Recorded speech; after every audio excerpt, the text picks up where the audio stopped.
Welcome to the class 10 students. This is the continuation part of the chapter Heredity and Common Genetic Diseases. In my previous video, I discussed with you a few key terms that are associated with heredity. I hope you remember homozygous organism, heterozygous organism, hybridization, and from there only I will start with the next key term, which is pure and hybrid. So basically these are more or less similar to each other, this pure and hybrid and homozygous organism, heterozygous organism, hybridization. These are more or less similar terms, but since they are used in different sense, we need to know the meaning of each.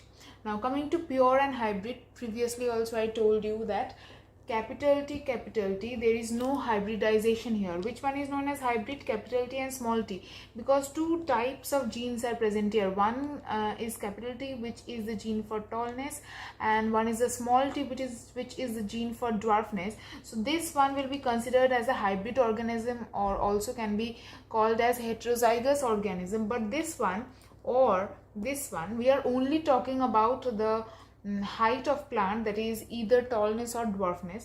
This one or this one is a pure tall or pure dwarf, because in this one both genes are of the same type, that is no impurity is in it. That is why it is called as a pure organism. And here both genes are of the same type, that is they denote dwarfness, that is they are also known as pure dwarf. But this one is known as pure tall. Why? Even after hybridization, both genes for tallness and dwarfness are present here. Even then, why it's not pure tall, it will be called as hybrid tall.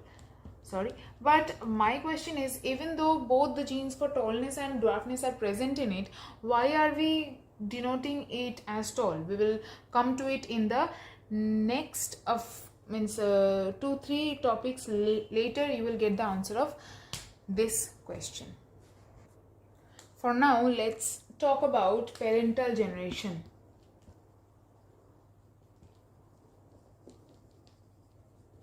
What is parental generation?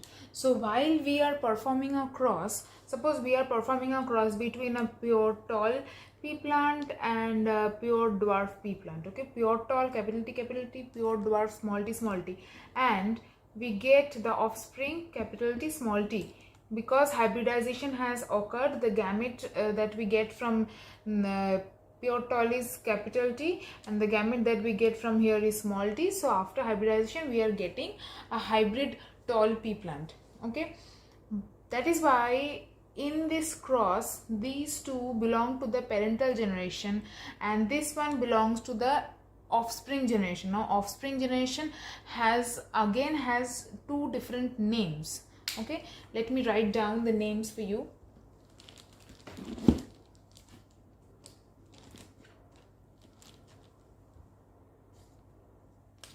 Filial generation. And now filial generation is again two, first and second. So this one capital T and small t, the first offspring that we get from the parental generation is known as the F1 generation, or the first filial generation. This one is known as the F1 generation. Okay, again when we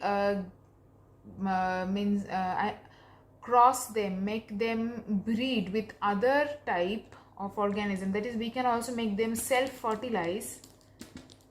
Okay, and capital T small t into capital T small t, whatever offsprings that we will get in this generation is known as F2 generation. Okay, second filial generation.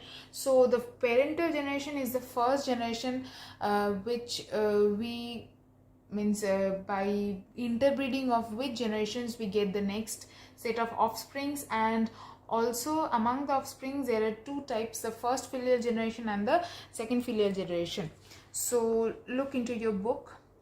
Parental generation, the first set of parents used in the cross of a genetic experiment is known as parental generation.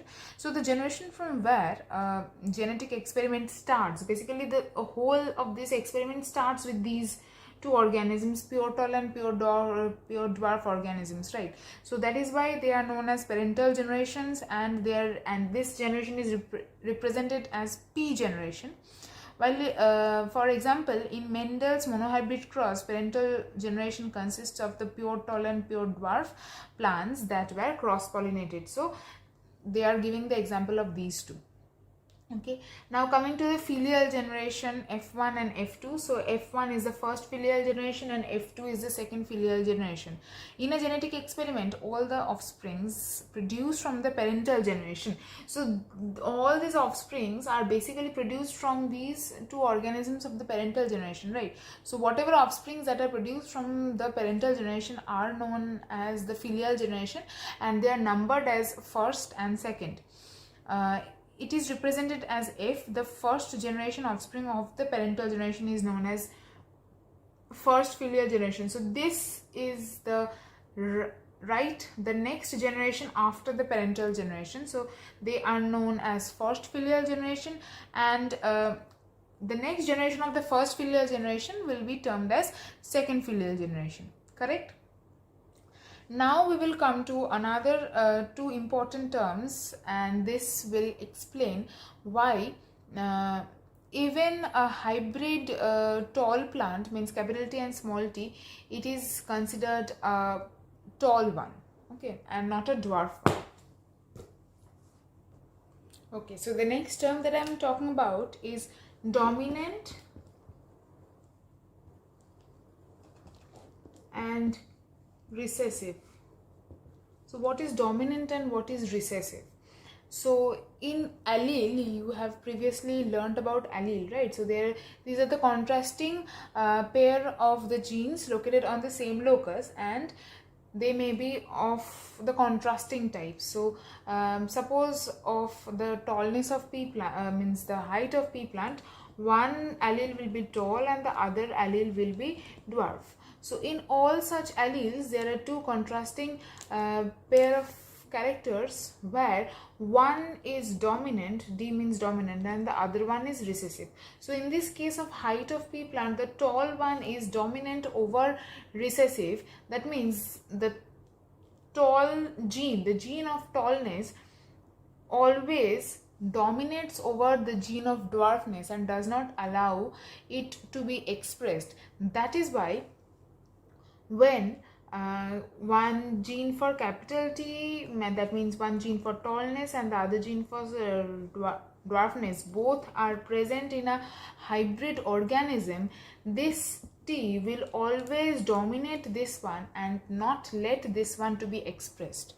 Okay, so that is why we call it as a hybrid tall plant, because even though the gene of dwarfness is present in it, it is not expressed because the gene of tallness will not allow it to be expressed. It will suppress it and make it recessive and itself become the dominant one. Okay, so even if they are present, this plant will be a tall plant phenotypically.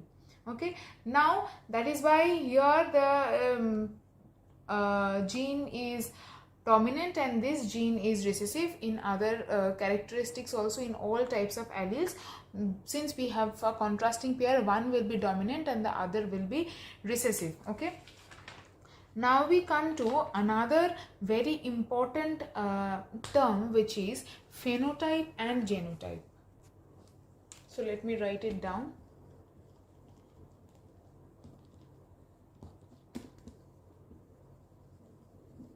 So what is phenotype and genotype? Look into your book. The externally visible characteristics of an organism are known as phenotype. That is, tall plant, we know that we can see that this plant is tall. Or red flower, we can see that the flower of this plant is red. So these are all the phenotypes of an organism. But genotype is the genetic constitution of an organism which we cannot see. So the plant is tall because the genes of that plant have the genes for tallness. That is why the plant is tall. The flower is red in color because the flower has those genes that are responsible for the red color of the flower. So those genetic constitution of an organism constitutes the genotype of an organism. Okay, so phenotype and genotype are also very important terms that you need to learn. So with this we complete the key terms that are associated with heredity. I will continue with the next topic of this chapter in the next video. Okay, thank you.